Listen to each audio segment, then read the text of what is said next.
आज CPM Bermo local committee के द्वारा 4 नंबर जरीडी मोड़ अब्दुल हमीद चौक के सामने भारत के गृह मंत्री अमित शाह का पुतला दहन किया गया। इससे पूर्व सीपीएम के द्वारा अमित शाह के पुतला को लेकर भ्रमण किया गया।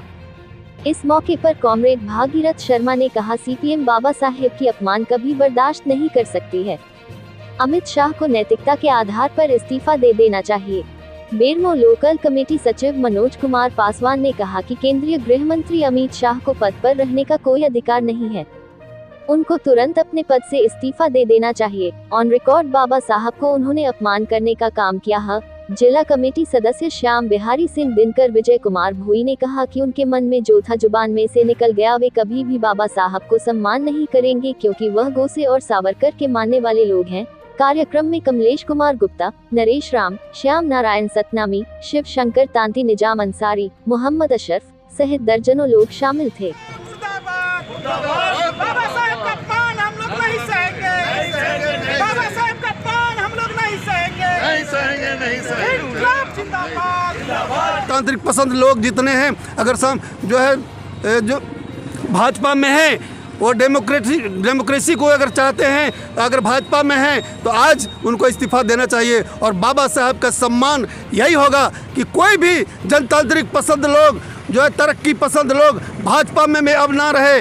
और ये हमारा अपील होगा कि वो लोग भी इस्तीफा दें। और हम लोग मांग करते हैं, हम लोग दबाव बनाते हैं कि अमित शाह इसको जो है अमित शाह इस्तीफा दें, या नहीं इस्तीफा देते हैं तो नरेंद्र मोदी को चाहिए कि अमित शाह को बर्खास्त करें। यही सॉल्यूशन है, तभी जनता का जो गुस्सा ठंडा हो सकता है। इतना अम्बेडकर का नाम अम्बेडकर बोला, जो सम्मान से नाम लेने में भी उनको हिचकाहट होता है। ये कोई नई चीज़ नहीं है। ये वही लोग हैं, आरएसएस के लोग, जिनके दिलों दिमाग में, उनका मन में जो भरा हुआ था उनके मुंह से निकल गया संसद भवन में, और उन्हें सहमति जताते हुए इसे भाषा का प्रयोग किया बाबा साहेब का।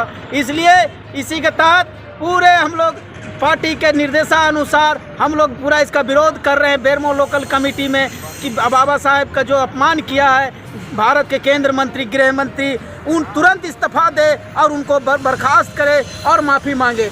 और आज़ादी हुई वो संविधान आज देश को धरोहर है, देश उसी पर चल रहा है। संविधान के तहत हम अपने ज़िंदगी को बढ़ा रहे हैं, देश को चला रहे हैं और उसको मान करके हिंदुस्तान की आज़ादी को अछून रखे हुए हैं। और ऐसे शब्दों के व्यवहार कर करके साबित कर दे रहा है कि हम गरीबों का नहीं है, वो अमीरों का है, अंबानी का है, अडानी का है, जिंदल का है, मित्तल का है, बड़े बड़े कारपोरेट के उस सेवा के लिए देश में बैठा हुआ है। ऐसी सरकार को जब तक हम लोग उखाड़ के नहीं फेंकेंगे, ऐसे गृह मंत्री को जब तक हमको उखाड़ के नहीं फेंकेंगे, तब तक जमीन से लेकर के, सड़क से लेकर के संसद तक लगातार संघर्ष करेंगे, संघर्ष कर रहे हैं। और इस संघर्ष के जरिए उनको हम लोग बंगाल की खाड़ी में डाल के ही छोड़ेंगे। यही कह करके हम